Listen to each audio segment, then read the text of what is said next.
this lovely little cottage on the hill in Finchingfield, overlooking the pond and the green.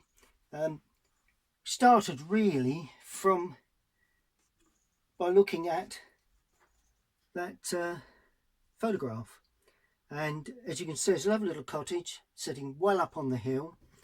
We then, after considering sort of the lights, the darks, a bit of colour and the shadow, I then got you to put down a simple outline drawing of the scene in pencil onto watercolour paper. £140, could use £200 watercolour paper. It's got to be good quality watercolour paper. Okay, well, let's start with the first washes. Now you've got your drawing. It's purely an outline drawing to the subject. It's just basically the main outline of the building, but overall it's it just needs first washes really, and the first washes I think are quite crucial to the outcome of the final painting, mainly because it's because we're painting in watercolour, we need the white paper and the tints of first washes to shine through when we come to put our darker areas on, plus any suggestion of detail. So first washes to me are by far the most important. Now for these first washes I'm going to use my number 4 Daler Rowney Series 24 mop brush. Once wet, it points quite well and holds a lot of water, and that is really the key to a loose watercolour, using large enough brushes. As you can see, this piece of paper is around 12 by 15 inches, so anywhere around that sort of size is certainly fine to use this quite large number 4 mop brush.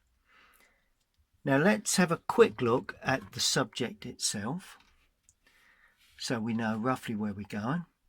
I understand you may be able to print this off or at least freeze frame and open up into another section so that you've got that to work to, but all you need to do is to look at first washes. Now the sky is fairly light. I'm going to paint a fairly we haven't got a great deal of sky on the drawing. Let me just bring the drawing that this one is in ink so you can see, but yours and mine are in pencil. And if you look, you know, we haven't got a great deal of sky, so we don't want to make too much of the sky. It's all about the building.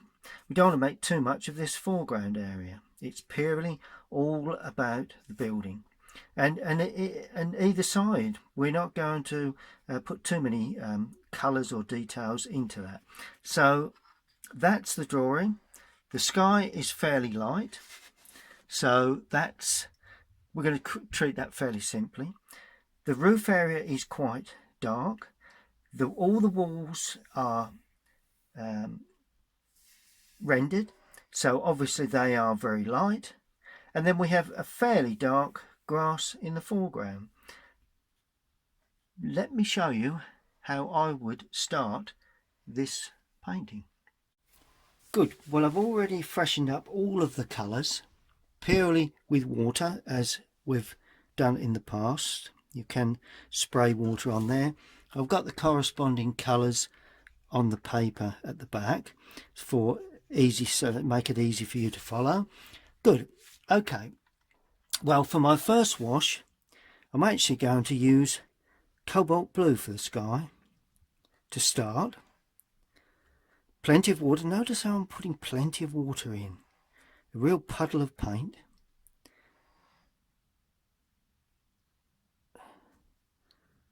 There we go. A bit of cobalt blue. Good. And I'm going to put an overall wash to start with onto the watercolour sky. Good, well, with that darker colour I applied it to the sky. As you can see, it's all of a sudden run in now, but I applied it to the sky, leaving some areas unpainted. And I did just use a bit of kitchen paper to take off a little bit of paint and just suck off the bottom edges. As I say, if you have taken part in my beginner's course, then that is explained in more detail. But now I'm going to allow that to completely dry. While that's drying, I'm going to clean the brush. Now I'm going to add some colour over the building and the foreground grass. Now this is going to be an overall wash of colour. I want to give the building a bit of warmth. So what I'm going to do, I'm going to add cadmium yellow into that cobalt blue. You could clean that part of the palette if you wish, but it's cadmium yellow with a little of the cadmium red. So it's the two cadmiums, and that will give me sort of like a nice dull orange colour. And I'll show you the reason why as we paint. And I'm going to start off with the front of the gable end of the building, like that, painting around the windows. Okay, going to put in a little bit into there. Got to remember that this is our base colour. Now, as I've said before, the reason why it's slightly on the green side, I want to paint in, when we do building, I always paint the ground that the building sits on, gives the sky time to dry. And because this comes down, I'm going to paint with downward brush strokes. You may have seen a little bit of drawing on this, and that's the reason. I never put it on mine, but there you can put some drawing pencil work just to remind you that you do need to paint in that sort of angle. Now add to that yellowy mix a touch of Windsor blue. Can use it from the side of the palette, and that will give you a slightly stronger green, and that also helps to give a sense that there is a slope. Notice if you paint the same angle as the even more Windsor blue going in there, and a little more cadmium just to give a richer green. There we are, look at that. And all of a sudden you're beginning to get the sense that you have a slope to that area. If you just put a wash straight across, you wouldn't get that effect. So always try and paint the angle of the contour of the ground. And just adding a bit more blue, a little bit more Prussian blue, a little bit more cadmium, quite a bit more cadmium just in this foreground. Let's just add more cadmium than that. There we are. And that gives us a nice rich green down in this foreground. Then I'm going to clean the brush.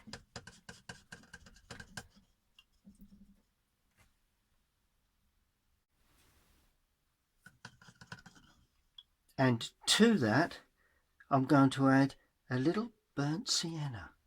Sorry, burnt umber. A little burnt umber. Right. Then as I move forward, I'm going to add a little more. So we start off with burnt umber, then we add cadmium red. Start off with burnt umber to start. And starting at the top of the path, work your way down. If you get a bit of bleed of colour, not too concerned about that. In actual fact, that's probably the best thing. There we are. See how it's bleeding in? Then I'm going to add a little bit of cadmium red to that. And then just draw the brush through and push down, because that will start to lift off a bit of colour. That will give you a lovely feeling of a path, soft path that's running, and then an even stronger cadmium red in the foreground. Notice how I use stronger, richer colours as I work my way forward. And they are really the main first washes that you need to put on. Now I'm going to create a mix for the walls. I know I've put a green on the gable end, but all will be revealed. Clean the brush thoroughly. Now this mix will be the front of the building, and although it's white, I'm using the same mix as I did for the path, only very weak. So I'm adding more water to my burnt umber and cadmium red, and that will give me, let's just add a little cadmium yellow too, because I want a warm glow to that. So basically it's the same mix as the path with a bit more cadmium yellow in there. Yeah, cadmium, so it's a very minimal amount, plenty of water, but a little touch of burnt umber, a little cadmium red, and then a little cadmium yellow, and that way you get a bit of an orangey brown, sort of like a yellowy brown really, I suppose. And this we will add to that wall. Just pull that down like that, and across the complete frontage. But notice I'm pulling I'm laying the paint on, but lifting it off as I go, if you know what I mean, because see how I'm rubbing the brush across the paper, and then just leave it. Now at the moment that looks relatively dark, but of course once you get the sunlight, which will be revealed by the shadows, then that will be the thing that makes that actually light. Also going to run over the dormer windows, anywhere that there's rendering really, and one other area of render, because this will be probably our final colour on that building there.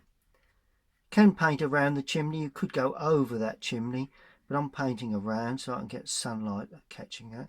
Although I'll paint over there, even paint over your picket fence. There we are. These are all very, very light colours. Even do the chimney like that. There we are. So that's the very, very light. Notice these are, apart from the sky, which is a little dark, overall they're very, very light washes. This is the key to what you achieve at the end. Right, now the roof area. Clean the brush thoroughly. Notice because they're very light washes, you know, I'm trying to intermix them all together. That's quite a technique, but it does help with the final outcome. Right, and now for the roof area, it's going to be quite a bit of strength, so I'm going to use cadmium red this time with burnt umber, purely because I need to get a fairly deep colour for the roof area. These are the lovely old tiles, clay tiles that we see a heck of a lot in this part of the world, in the UK, and particularly in sort of the county of Essex, Suffolk, Norfolk. They're more pan tiles. So this is the first really strong area that I'm going to put on. Now it looks quite dark, but the brush is fully loaded with paint, so I can cover the complete area without the need to keep remixing, and then you get hard edges where the paint dries. So that's the key. Good. Now basically most of it should have dried by now, so Ridge tile, well, leave 1 or 2 little gaps there like that. Look how very dark it appears, but when I spread the paint, that gets pulled all the way down. So I've hinted at a form of ridge tile there, really. Notice how I'm trying to keep it all very, very loose. Okay, now don't paint that part of the roof at this stage. Paint around any roof areas there. Now I'm going to draw that across, and that bead of colour will now run down the paper. Painting around that, a little bit run on there, but I'm not too concerned about that. Paint around the chimney, around that roof line there, and allow that paint to run in. See those beads of paint? They are the key. And don't be too finicky over, you know, I've run over a bit there, I've run over a bit there, but I'm not concerned. It doesn't really, you know, these are still relatively light washes of colour. There we are. And you just keep reloading the brush if you need to. In my case, I think I'm okay, but I may reload in a moment. I'm just going to show you how to give texture to that roof once you've got down to that final area. Just a little bit there. The bush will leave. We're painting over the bush, but that's okay. Just got to reload again, just to notice how I'm painting across now. I know it does come down, so you know you can use downward brush strokes, as I've suggested before. That's fine. That helps to show the roof line, and just paint like that. Really, you know, it's free, loose, easy. Then just before it dries, because that's so warm, I'm going to go into my ultramarine, picking up a little ultramarine blue, and just stroke that in gently. It's a little strong, so I'm just cleaning that off onto the palette and just pull it down at the angle. That's better. And that's creating that illusion of old tiles. There we go, look at that. Isn't that absolutely marvellous, the way the paint runs and spreads? And the ridge tile is suggested but not painted in. You've got warms and cool colours floating around. And then you allow that to completely dry. In the meantime, clean the brush, and there again, the board's at an angle. You've got to be careful that you check that you're lifting off any beads of paint along that bottom edge that hang there. We don't need those any longer. We needed them as we was painting down, but we don't need them any longer now. You can just tidy up a couple of edges while that's still damp like that. Try and get the overhang. I've slightly missed the overhang there, but you know, I'm not being too fussed about it, if you notice. And one other area will be picking up paint again, that fairly dark colour, using now the point of that brush. Could use a flat if you wished, to paint the other side where the tiles overhang. Good. Now I think, one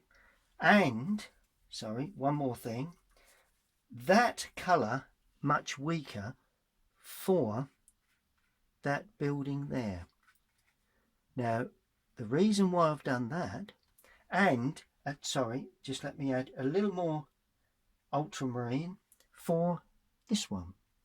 Very weak. The reason why I've done that is because they will then, if you notice, they sit back. This roof area really comes forward.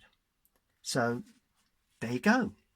That's your first major washes with the large mop brush. Nice morning here in my garden studio. Thoroughly enjoying presenting this course. It's all about painting buildings. It's my mixing palette, just finished first washes, and that is the product of our first washers, which is coming along nicely. You may notice that the paper does sort of cockle a little bit, but once it completely dries, it more or less flattens out. So there's the subject in hand at the moment. Lovely old cottage in the village of Finchingfield. Okay, well, for the next part, now it's all completely dry. I mean, it's a good idea that it does completely dry, because we don't want, you know, I've done all of the wet into wet washes. Now I'm going to do the wet onto dry. Now I'm going to use my number 8 Pro Arty brush, and I've thoroughly damped it, and now I'm going to lay the chimney in. The rest of the tile work, all of the chimneys, a little bit of tile work there, a little bit of tile work on that, on them porch areas, and doors, windows, and so on. Okay, let me show you the first mix. Well, reload that number 8 with water, and make certain that you actually spin the brush in the water to get rid of all the air between the hairs of the brush, so it's got plenty of paint on. Now I'm going to paint the chimney and the rest of the tile work. Now the chimney is going to be, there again, cadmium red, that's that one, with burnt umber. But this time it's going to be a slightly stronger mix, so slightly less water, more paint, and a little bit richer in colour. So I'm not adding any blue to that. It's a little, you know, it's got a little bit of richness of colour. And what I would say is that we don't want the brush too loaded now, so remove some of the paint on the side of the palette like that. So the brush is not quite as loaded. All right, it's loaded throughout the brush, but it doesn't have all of the paint flooding the hairs of the brush. Now the first area we need to paint is the chimney, and I'm going to paint the area that faces us. There's some brickwork that overhangs there. There's another bit of brickwork that overhangs there, and another bit that overhangs there. So got a bit of detail to that. So that's that area, and I'm going to paint this area to this chimney as well. Bit of overhanging there. I think there's another one there, and that sits like that. If you notice, you see more of that one than you do of that one.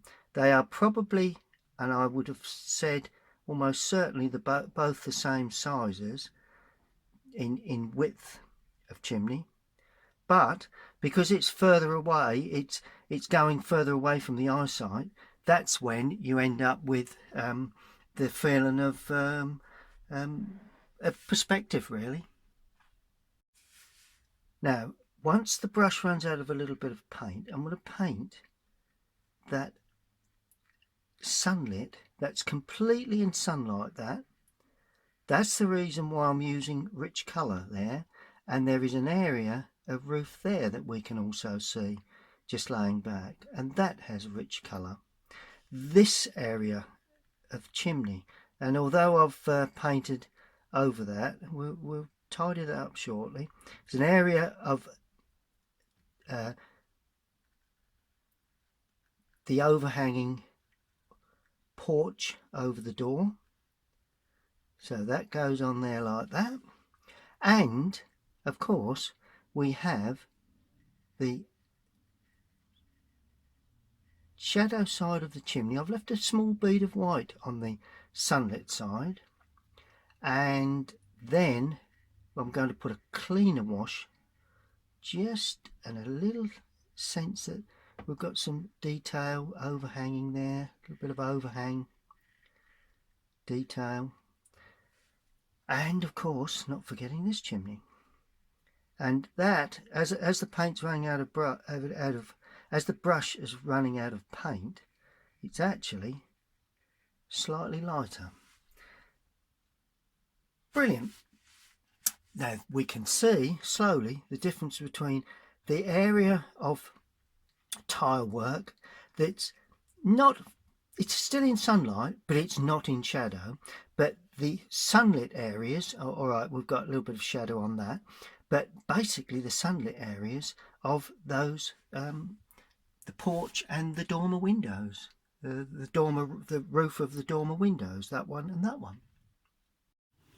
Okay, well, I'm going to clean the brush thoroughly again.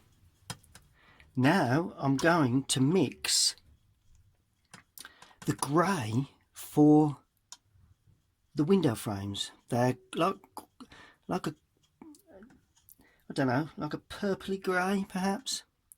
Job to describe the grey. But all I'm going to do, I'm going to start off with burnt umber. There's a spare part of the palette that's began to dry there, so that's fine. Very, very light, not too dark with this, so plenty of water. Keep digging into the water, keep adding water. It's quite vital that you add plenty of water to these washes. Now to that, I'm going to get grey, and it's like a purpley grey, so I'm going to use the alizarin crimson with, just check whether this is right, a little cobalt blue.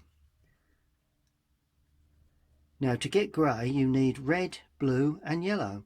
So if I add yellow to that and a bit more blue, you begin to get that sense of grey. Slightly brown grey, so we will need a bit more blue. It's not an easy mix to produce. A bit more yellow, greeny grey, purpley grey, so add a little bit more of that. Okay, let's see what that's a bit on the brown side. So to take off the brown colour, we need a little bit more blue, a little bit more red. Ah, that's it. There we go. I'm not too concerned. I mean, if you don't actually achieve anywhere near the sort of grey that I've got, it doesn't really matter. It's the tone that really is so important. Plenty of water, so I'm even adding more to that. There we are, slightly greeny grey.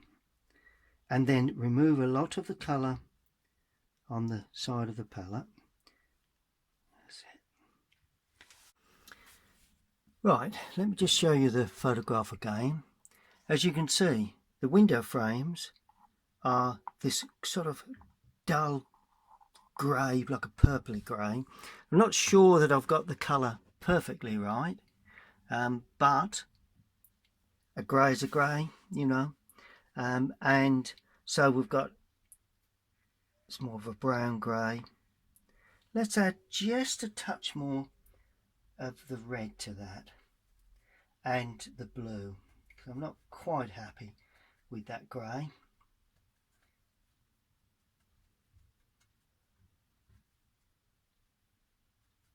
That's better. Let's try that. A bit more warmer grey. Right, let me get in and bang these in. There we are. A bit more purpley grey. That's the sort of thing we're looking for, I think. And the centre is quite wide, but the cross section is quite narrow. So surround like that. Notice how quickly I'm trying to paint it in. And use the edge of the brush to put in cross section. Reload. A bit more blue gone in just to ring the changes really. And where are we? Ah, the door surround. It's nice. We don't actually see the other side because it's behind that trellis. So that's the door surround there like that. Let's do the window here like that. That's the surround near the couple of figures on the bench, and that goes like that. Then they've got two down and small narrow one running across. Just try and hold perspective if you can. Think about perspective as you're painting. And can you see the benefit of loading the brush well? Because I'm going to paint a lot, virtually all of these without reloading the brush, because I loaded the brush particularly heavy in the first place. So, you know, it's, yeah, it is a skill, but it's a skill that you can learn. You know, yes, there's a window there. Let's put these all in. Cross section there, that's just 2. So anything like that would do. Any other? Oh, the door. That's an interesting area. So let's get that in.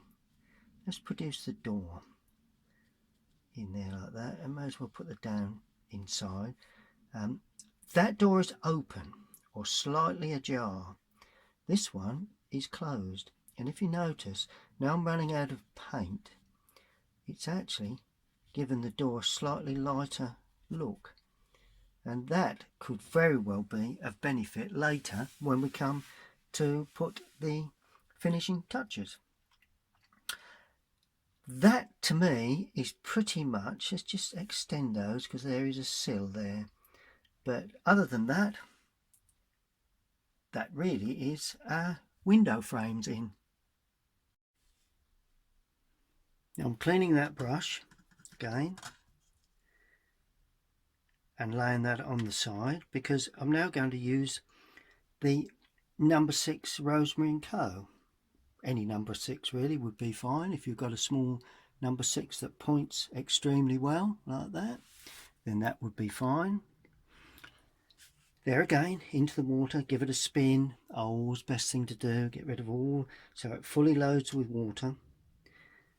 Good, now we're going to paint any brown wood, burnt sienna, burnt umber, just pulled away from another colour, with a touch of ultramarine, just to make it fairly dark. It's dark oak, I would say we're looking for, the colour, because lots of these old buildings were made with oak.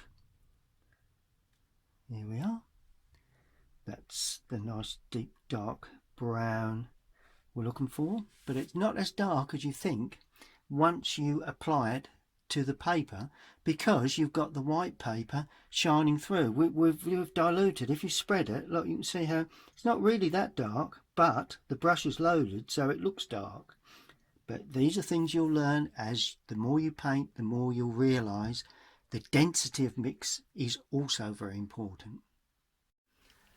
Good. Now if you look on your photograph, you can see that we have a wooden post that's holding up that side and a wooden post that's holding that side, so that comes down there like that. Another one here that sits, mine is near that pot, but a lot depends where you've actually put the pot. It's entirely up to you. So that's the wooden posts that are holding the porch, and also we have sort of like a wooden section across there just as support, I believe. But anyway, that's what I'm putting in.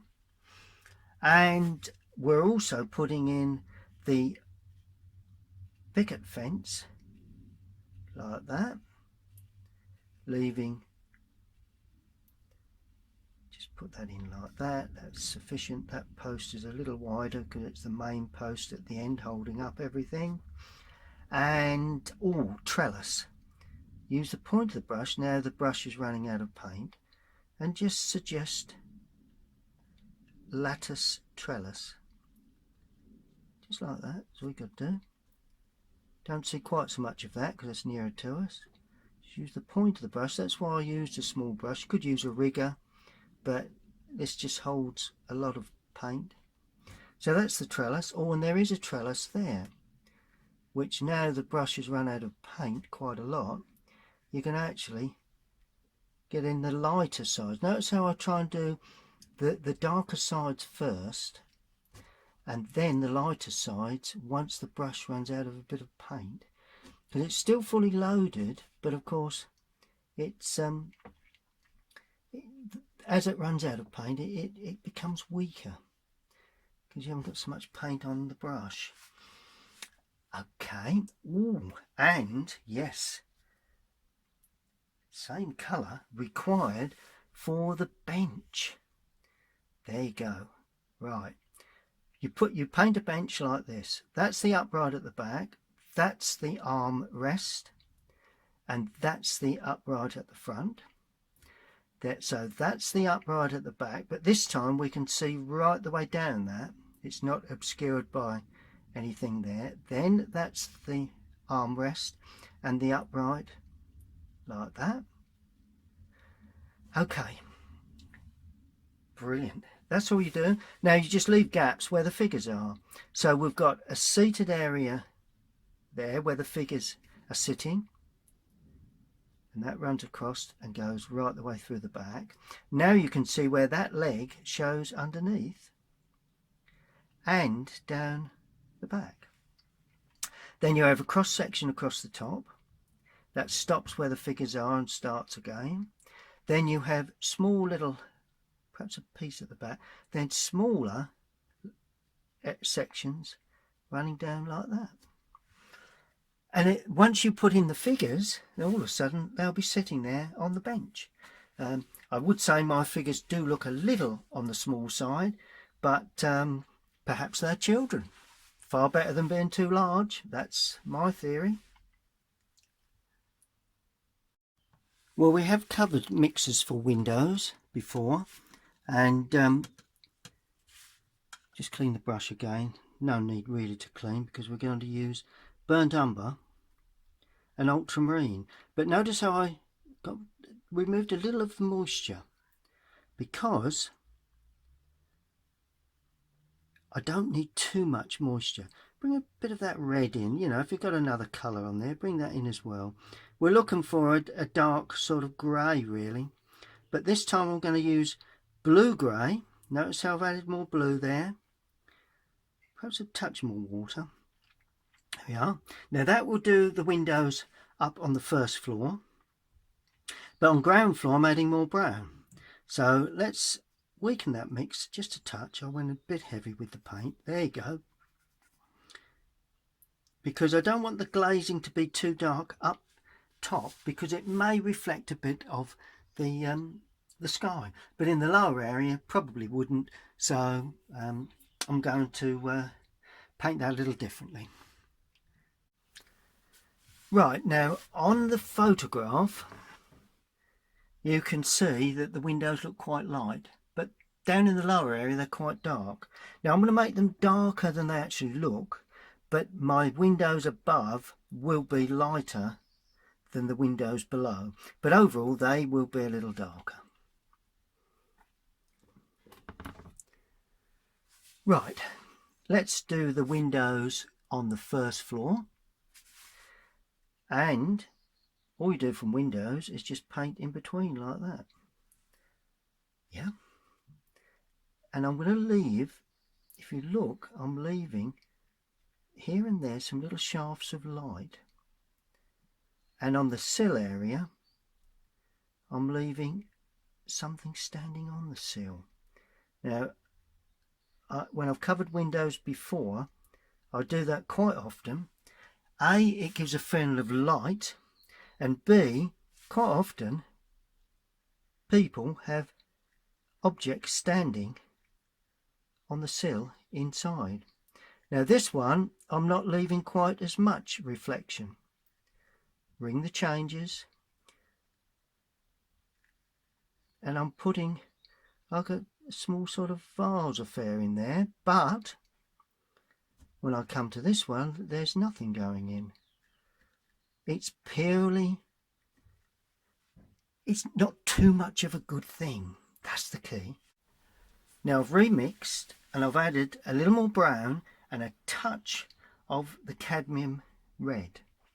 Now let's see where, let's start in the centre because that's quite a dark window there, and it's a little more brown in this mix like that, but overall same application of colour. Now there is a curtain hanging there, but I'm not going to show that. What I'm going to show is a little bit of light down on that right hand side, so you watch what I do with that. let's finish these off. There again. Notice how loosely I'm putting them in. I'm not tightening the corners. I'm allowing a little bit of that underpainting. Remember I said when we laid on that very first light wash, that's now shining through. It's suggesting something inside the window. And this one, now my brush is running out of paint, is getting a bit lighter where that bush will overhang. So that's ideal. I'm not leaving a gap where the bush overhangs. There we are, look at that. And this, the brush is running out of paint, so we're getting, you watch, it's just drag it across the paper, look, and you're getting a glimmer of light on the glass. You know, loads of different techniques there, all to give variation to each window. Then I'm going to clean the brush, lose a bit of water, and use a little bit of orangey red, cadmium, and a little, both cadmiums, red and yellow, just to suggest something inside that window, because I can actually see it on, see that area of light there?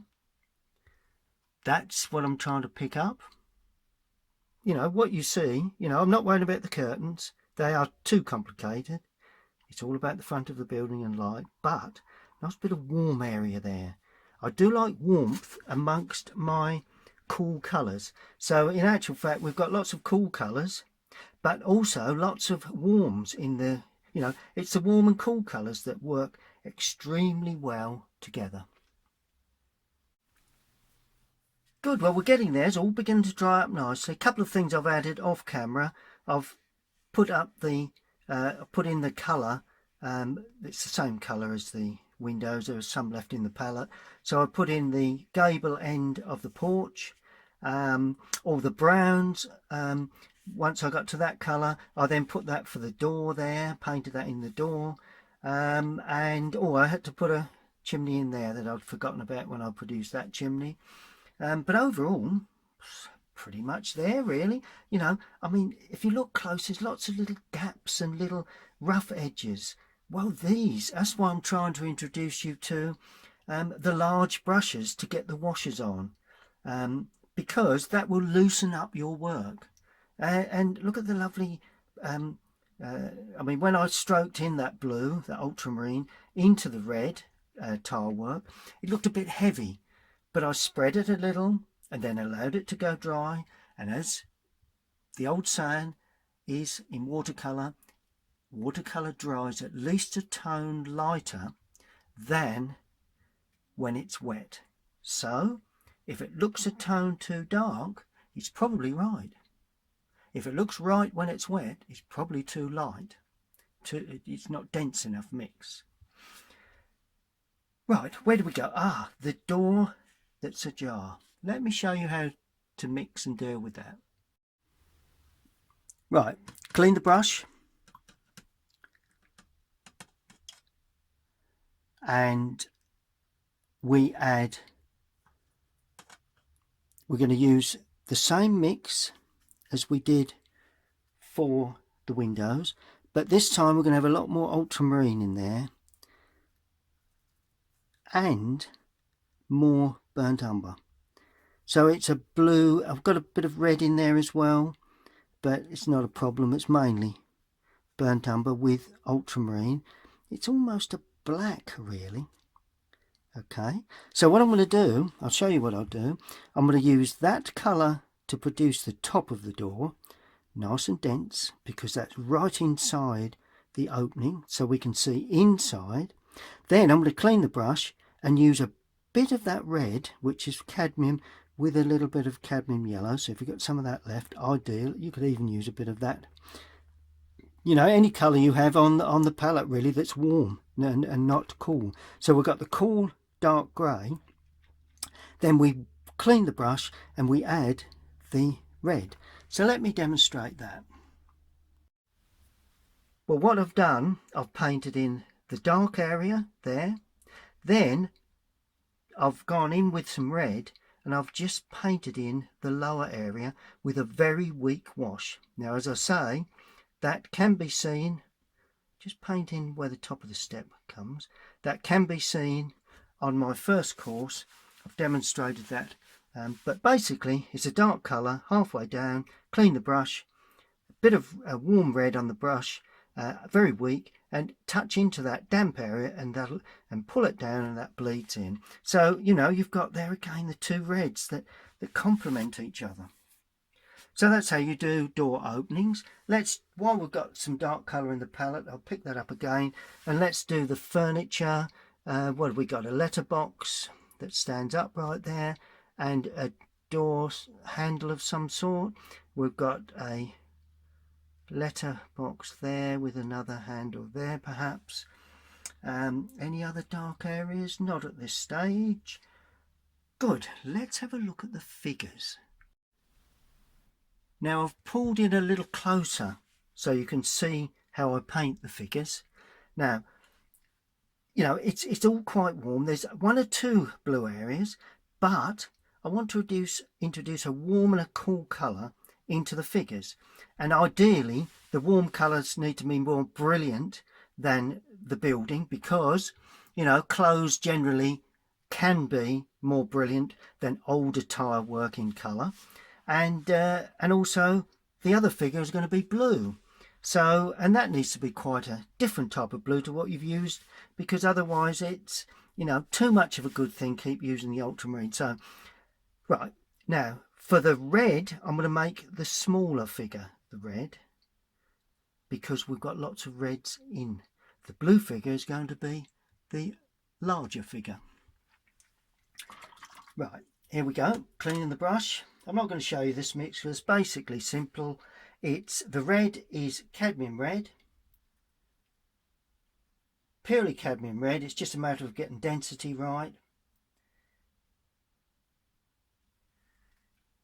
Not too strong, and this figure sort of is leaning over a little like that. There we go. Clean the brush, and the blue figure is going to be Windsor blue. Now we've not used that on this scene up till now, but we will do shortly. I'm going to make this figure a little larger, so it's purely for my own benefit, because I did feel that the figure was quite small. Bearing in mind I said they're more like children than, so I've made that a little larger like that. Now we're going to put, so we've got the blue and the red always work well together.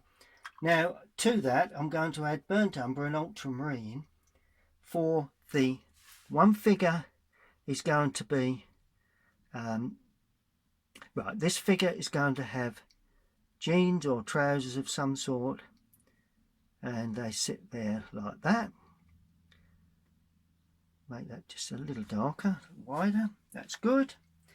A lot of colour there, so let's just lift a little of that away so it doesn't run into the top half of the figure too much. And the other one is going to have a little bit slightly different, slightly lighter sort of trousers arrangement, and that goes out like that, and all of a sudden the figures sit nicely. And to sit figures onto the ground, very similar to what I do with trees, just damp the brush and pull the paint across like that, and all of a sudden the legs, you only worry with the feet. Don't put feet, don't put hands in. At this distance you wouldn't see them. All we would see is the faces, which is raw sienna for that figure, like that. Bring that down into the blue, and the other figure's slightly turned away, and it's going to sort of be a brown hair, and it looks as if this figure is looking away. Just hope he hasn't fell out with the other figure, but that's the way. So you just put hair on the top and across the back of the head. That figure, maybe you would see a little bit of let's put a little bit of hair on that figure. Let's put a bit of raw sienna, very, very clean raw sienna, for a little bit bigger sort of head on there, just to give a sense of probably a little too big, so I'm going to give it a hat. This is the fun of figures, you know. You can do what you like with them. There we are. There's a bit of a hat, and that figure needs a face, so all you do, you just lift off where the face is. All of a sudden that figure is wearing quite a substantial hat. The other figure isn't. So that probably does it really for the two figures. It's no more simpler than that. I'll keep honed in because I'm going to quickly move on to the terracotta pots there, which is going to be similar colour, terracotta, different shape, that one. Yeah, just got the two, probably do us. And to get sunlight on the sunny side, you remove paint from the brush and then just lift it off on the sunny side, lift it off on that sunny side. So once you've made that a little drier on the sunny side, you've lifted it off. That paint shouldn't really bleed round too much. So you know, watercolour is about applying washes, but it's also lifting off where appropriate. Good. Now I'm going to deal with that dark shrub which is there, and a little bit of planting around the front. Now I've used a cloud behind that chimney, so I've not put that dark tree. Didn't feel, we're looking at buildings and shrubbery around, but I didn't feel we needed that to be high up. We want the eye to head towards this area. So I'm going to put in that dark tree there with a trunk, and a little bit of shrubbery this side, and one or two little bits and pieces along the front. And I'll show you, it's such an easy thing to do. Good, well I've cleaned that brush, and to do the shrubbery I'm going to go back to my number 8 round. There again, load it. Now I'm now going to use the Windsor blue, and you can put that into any other colour that you've got on the palette. It will dominate, all of a sudden it will dominate whatever colour you have, and make quite a subtle green really, because there's a bit of red in there. You couldn't do that if you was using ultramarine or the cobalt, but with Prussian blue it's such a dominant colour. Or Windsor blue, sorry, if you've got Windsor blue, which I've suggested, that's the same colour. Then I'm going to add burnt umber, which seems funny, but you will get a green. It's a very dark green. And to lighten it, I'm going to add the cadmium. And once you add cadmium, it lightens it, it thickens it, but it lightens it. And you use that more than you would water to lighten the colour. And just don't worry about muddying the colours up. You can clean them at the end. There we are, look at that. See how it's gradually making that somewhat lighter. I think you should be able to see that. There we go. Let's just try and adjust that. Yep.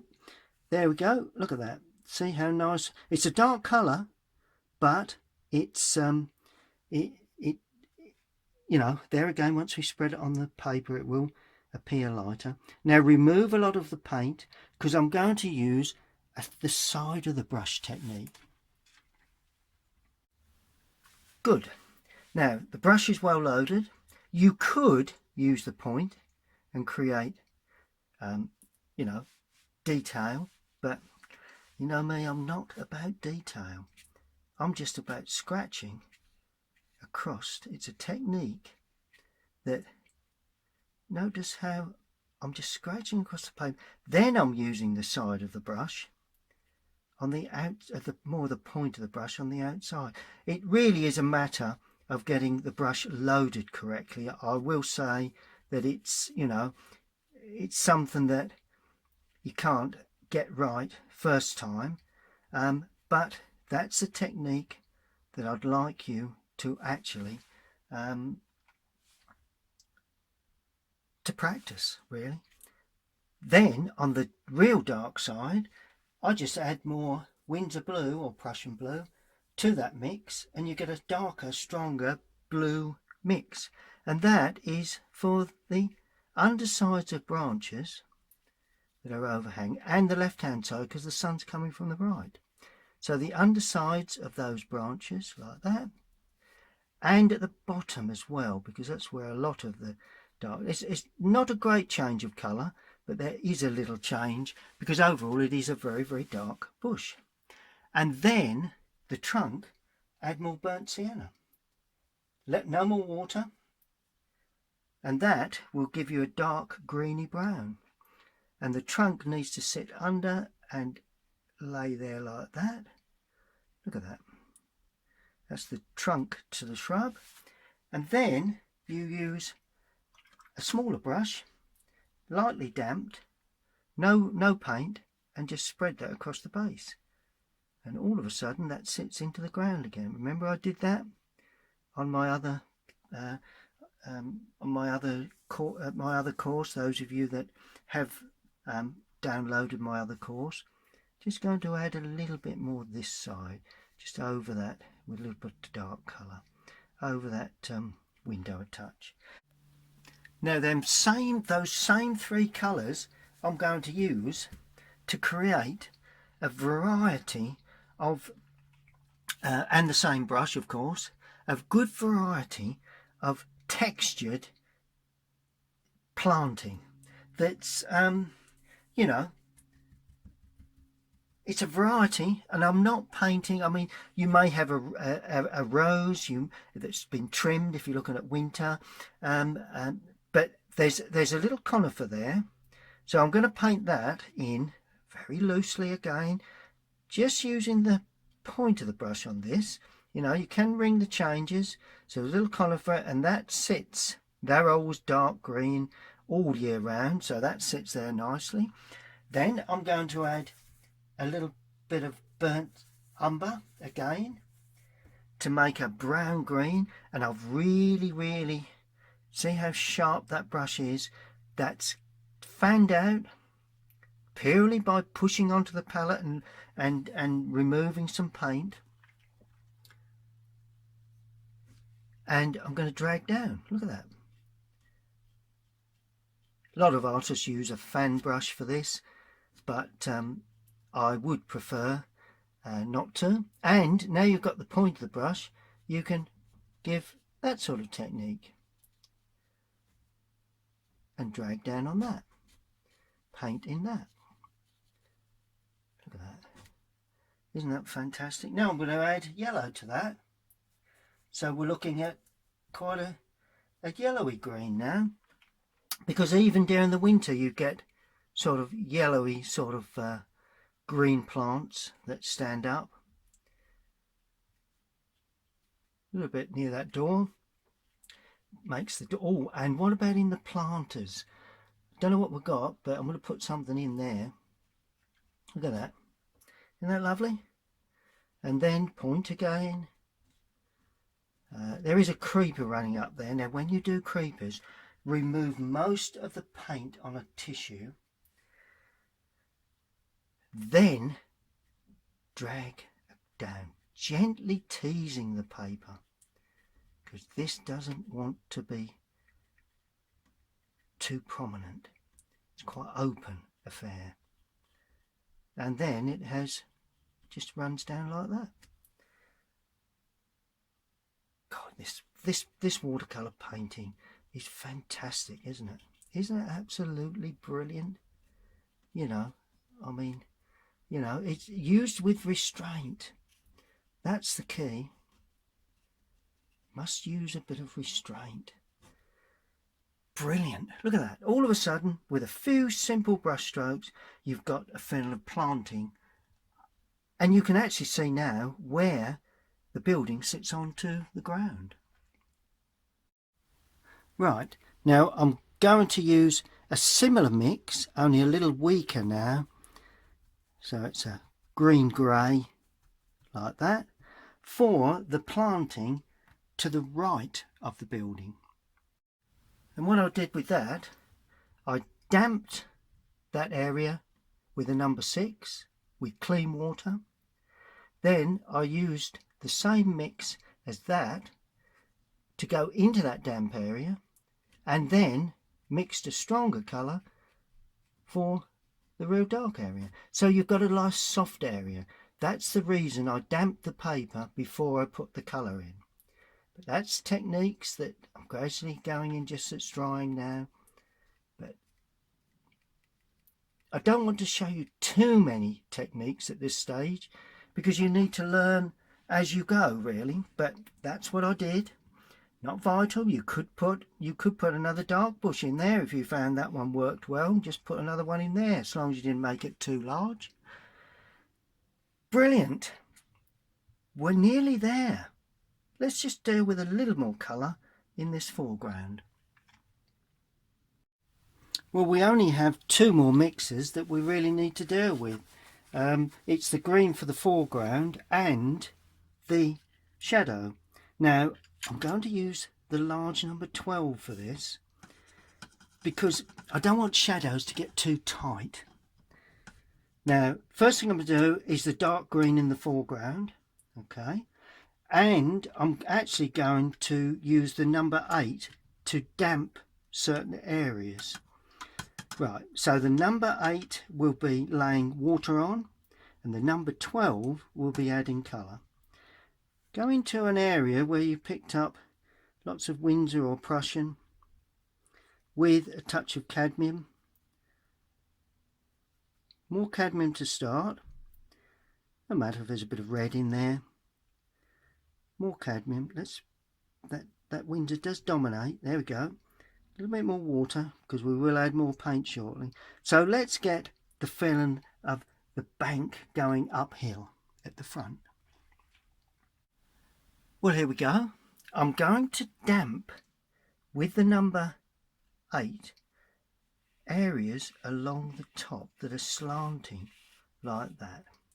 I'm going to remix again, or add more water again, because this will help to give me, and then just pull it down in bands. So some is light and some will be soft and some will be hard edged. Then we just stroke down this darker colour like that. We'll have a little bit down that back edge there like that. Look at that.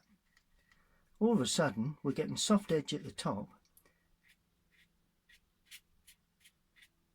and damp edge, and it just looks as if it turns over the top. And then you can just draw that up if you wish in places. I wouldn't suggest you do it everywhere, but here and there. Mainly keep it soft edged, perhaps to the left, perhaps not so much there. And I want the light to be around that area. That's good. Now go back in with a darker green again, get a little bit into this side, go up again here and there. Look at that. A bit more blue,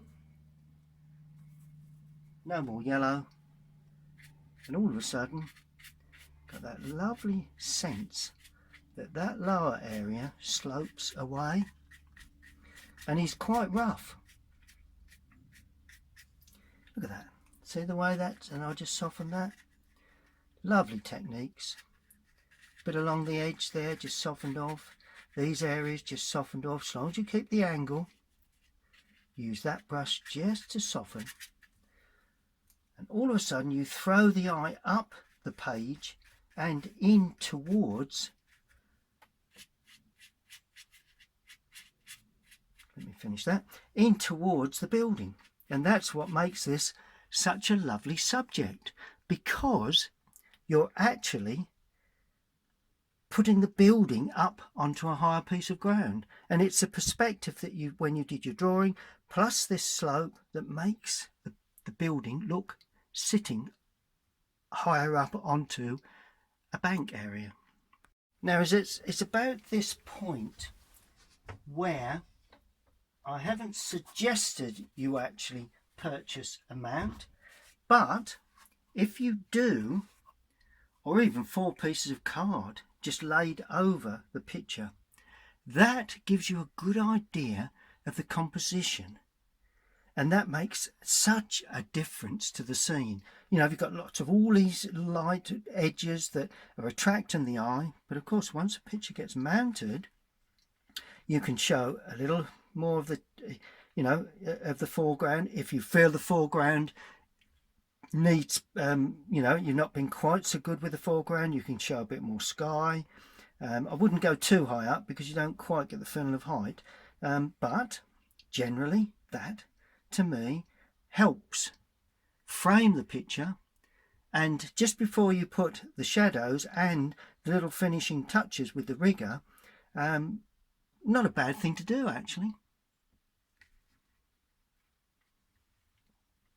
It's coming along very, very nicely, and I hope yours is too.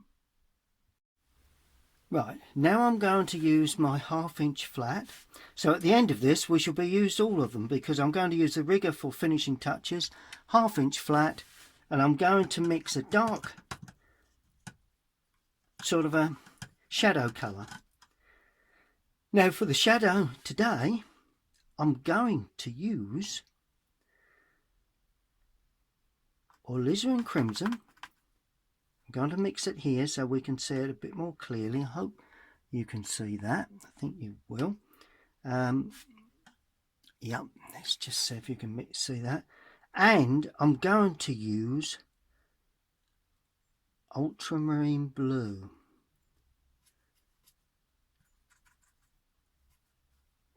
And see how that colour has gone from quite red to a much purpler blue mix. There we are, and when you spread it you can see what I mean. So it's a purple blue mix we're looking at. Not too strong. If you spread it you can see that it's not that strong, but I've mixed there again, fully loaded brush. Now the strength of shadow that you lay on would be quite crucial, really.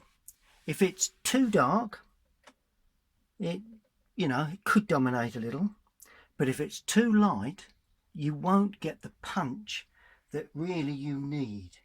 Now the first thing you need to do is, I would suggest using the corner of the flat to pull in the side of the chimney and the overhang there, like that. The overhang of that brickwork, that's why I'm using a flat, and the overhang of that brickwork. And all of a sudden we're getting a lovely film of shadow. Down the left hand side of that one, and there are some little openings to let the stop the blowback of the wind, I think. So that's how you show that. The chimney actually casts a shadow across the roof there. Look at that. Isn't that fantastic? All of a sudden that chimney sits on the roof. And of course now we have the overhanging brickwork this side. Just watch we get that brush flat to show that.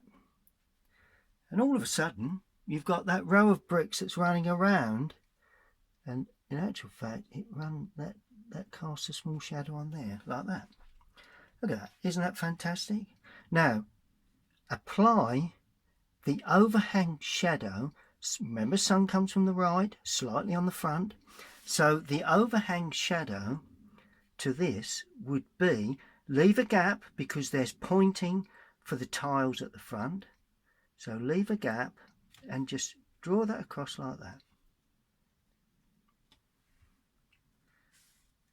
Then to sharpen it up you just take the brush, finish it like that. Do the same with this one, and you'll notice the colour is different depending on what. So although we're using the same mix, it appears a much different colour because it's transparent. So on the brickwork there'll be reds coming through. On the frontage there'll be more of a yellowy, warmy white coming through. Good. And away we go with everything else. Let me just bang these on so we're not taking up too much time filming this, because I'm sure you've got the idea and you would like to bash on and get that down yourself. Right, remix. Now when you reload the brush, stir the paint, because you'll probably notice that the paint, particularly with ultramarine, it granulates a little, so you don't have the full mix of colour, so you have to remix. Now there is a gutter, right? So what I'm going to do, you've got the shadow for the gutter there and there that runs across there like that. The gutter I'm going to put in as the finishing details. Then you have the overhang shadow there. Just drag it down like that and finish it off. Drag it down like that. Don't worry about where it casts at the moment. And on the end it will have a slope because the sun's coming from that way. And then you take the brush and you run across. Leave that little bit of shrubbery, that little bush, leave that showing. And that comes across there like that. And it comes across there like that. Then we go down a little bit lower at that point, just to give a good real crisp overhang of shadow like that. There we go. Look at that. Isn't that lovely? All we need now is the guttering put in to justify that. Good. Now if the paint is dry, then add a little bit more water into the palette.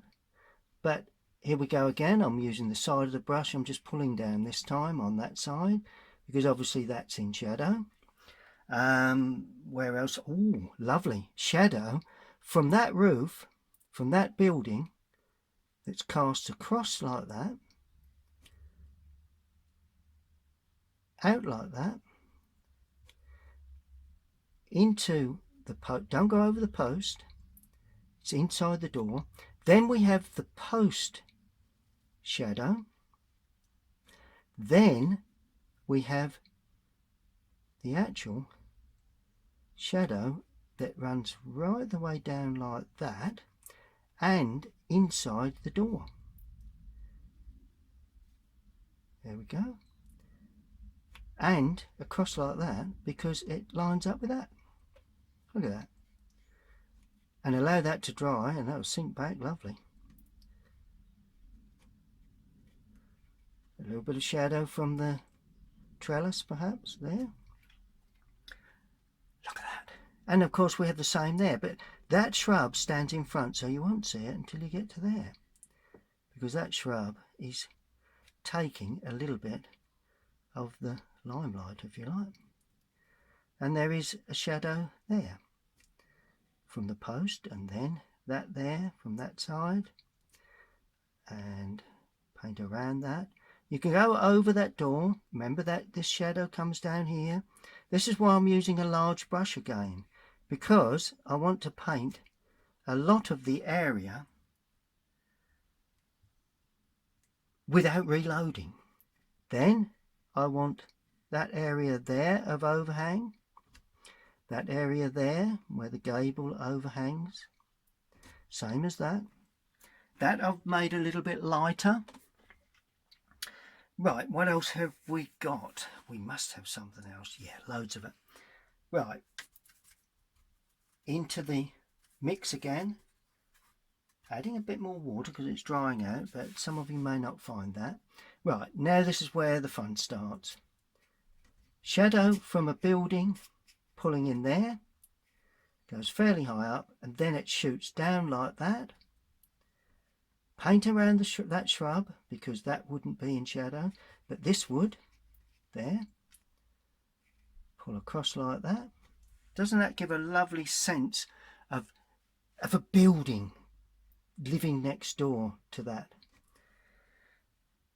Right, now we paint in a less intense shadow for that overhang, and that corner of that building could very well cast a shadow there, like that. This would have an overhang shadow. Try and make these light. The inside of that door and down the right would cast a shadow. This bush could even cast a weak shadow over that. And of course inside there. Look at that.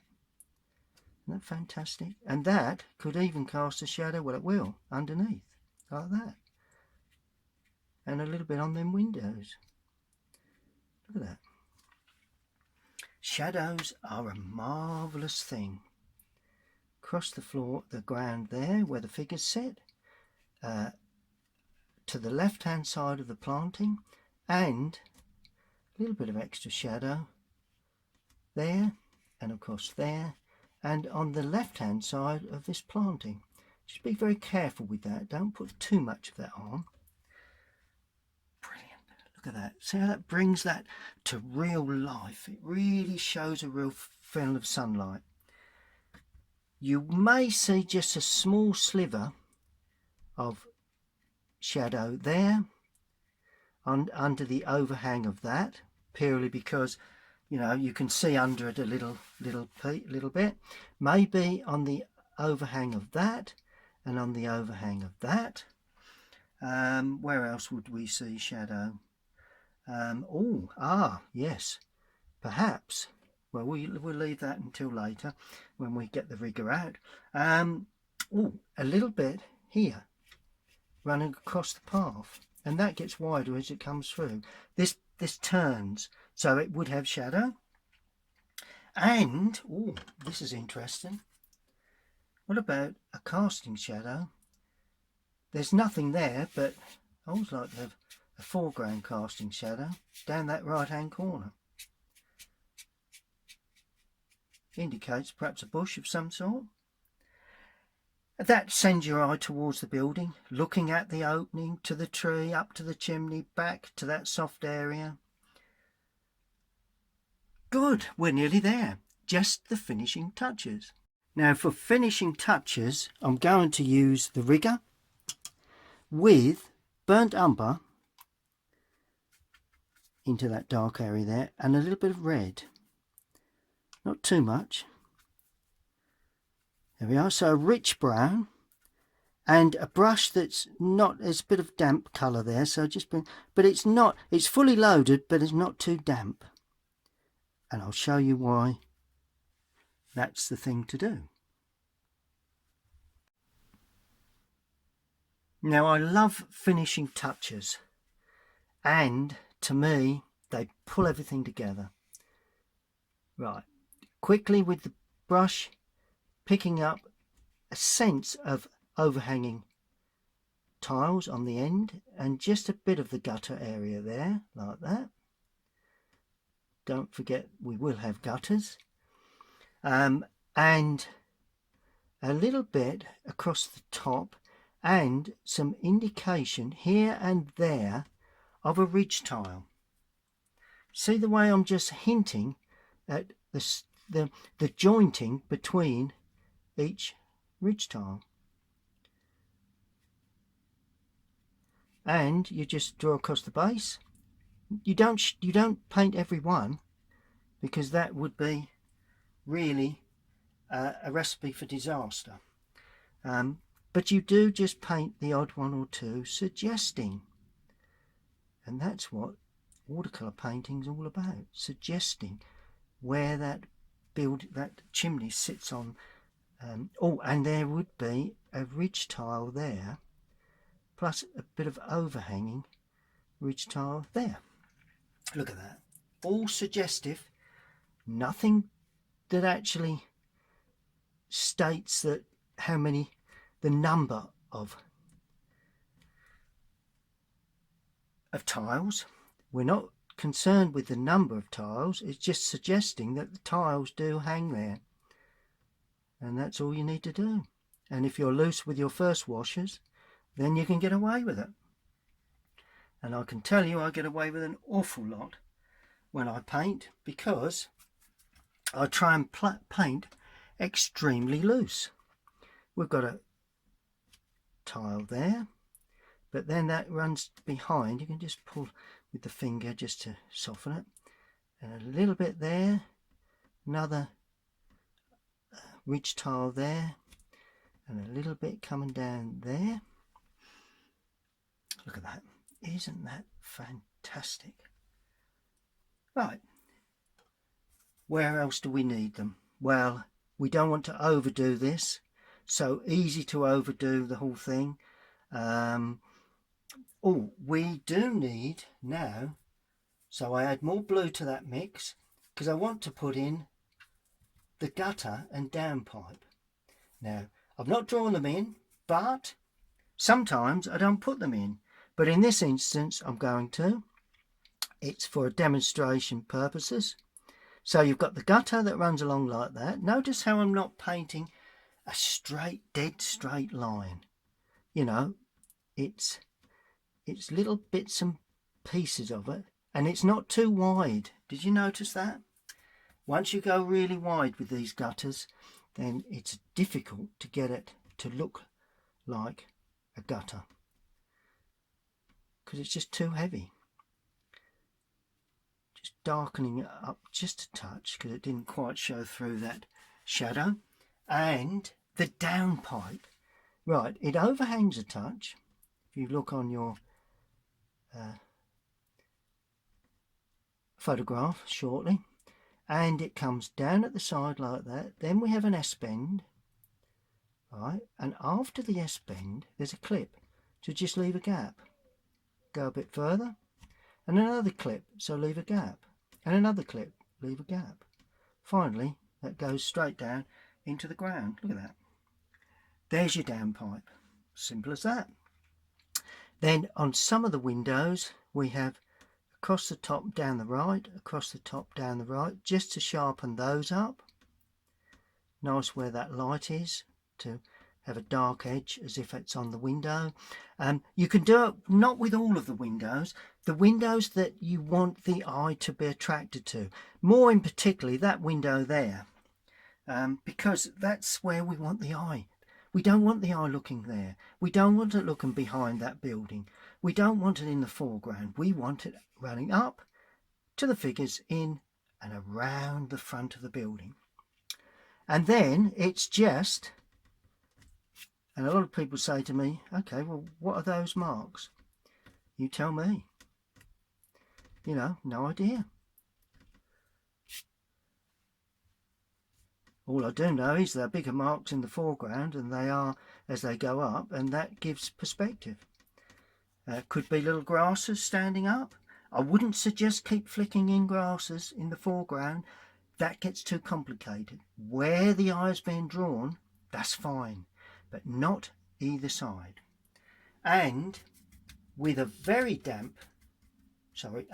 dry brush, I'm using the rigger for this, but it has to be very carefully produced.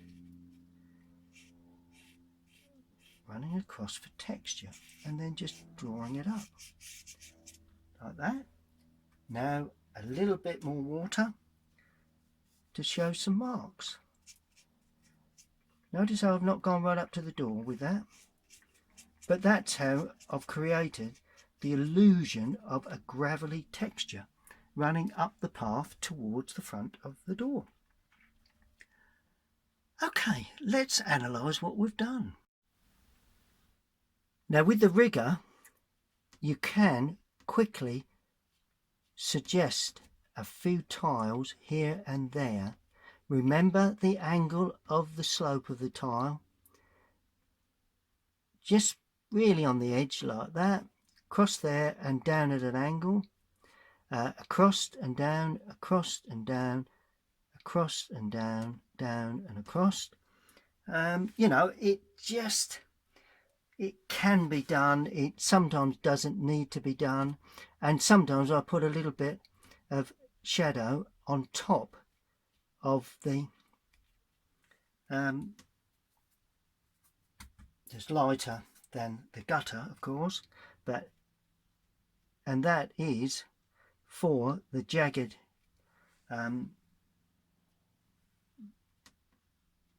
quite uneven tiles that sit in the lower area of the roof. You know, I mean, this is a suggestion of tiles. Make certain when you put the downward strokes, they slope at the angle of the roof. The crossward strokes slope at the angle of the roof. So you have one going like that and perhaps a couple like that. And then if you put another one underneath, they overlap. Remember, tiles are overlap. So, you know, you put two lines and then in between those lines you put another couple of lines. But that really is all you need. Finally, you put your mount over the top and you can balance up, more of one, more of another. But I think my balance is about there. The eye sends your eye to an area that's not on centre, and then the eye is drawn to that door opening, which is also not on centre in the figures. Then it scans the rest of the picture. So all that really needs now is a signature, and I always tend to put it in the paint. You could put it in with pencil or permanent ink pen. I mean, that's something that you can do. And I'm going to put in my name here, because I would suggest that every one of you signs your work, because you may not consider it perhaps your best piece of work, but quite often some of my what I would consider not best pieces of work have sold in an exhibition far quicker than what I would consider a real good piece of work. So that's always a lesson to be learned. A couple of birds, one there, and that is how to paint this lovely cottage in the village of Finchingfield in Essex. That's the photograph we started with.